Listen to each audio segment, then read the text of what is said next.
Welcome to Vittal pure channel. Karthigai Deepam appam எப்படி செய்கிறதுன்னு பார்க்கலாம். 200 கிராம் பச்சரிசி, 40 கிராம் உளுத்தம்பருப்பு நல்லா அலசி 2 மணி நேரம் ஊற வச்சிடணும்.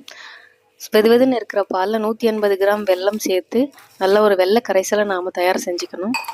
தயார் செஞ்ச இந்த வெள்ளை கரைசல் ஊற வச்ச பச்சரிசி, உளுத்தம்பருப்பு நம்ம அரைக்கிறச்ச ஒன்றா சேர்த்து அரைக்க போகிறோம். ஒரு மிக்சி ஜாரில் சுவைக்காக கொஞ்சம் கல்லுப்பு, இந்த ஊற வச்ச பச்சரிசி, உளுத்தம்பருப்பு எல்லாம் ஒன்றா சேர்த்து அரைக்கணும். நல்லா நைஸாக அரைக்கணும். இந்த வெள்ளை கரைசல் கொஞ்சம் கொஞ்சமாக கூட சேர்த்து அரைச்சிக்கிட்டே வரணும். அப்படி அரைச்சோம் அப்படின்னா நல்லா நைஸாக நமக்கு ஒரு மாவு கிடைக்கும். ஸோ அந்த மாவை எடுத்து நம்ம துருவின அரை மூடி தேங்காவை அதில் போட்டு நல்லா கலந்துக்கணும். எண்ணெய் சட்டி வச்சு நம்ம கொஞ்சம் கொஞ்சமாக எடுத்து ஊற்றி கரண்டியில் அந்த சூடான இருக்கிற எண்ணெயை எடுத்து போட்டு மேலே ஊற்றிக்கிட்டே வரணும். நல்லா வெந்த அப்புறம் சுவையான அப்பம் தயார். பிடித்திருந்தால் லைக் பண்ணுங்கள், சப்ஸ்கிரைப் பண்ணுங்கள். தேங்க்யூ.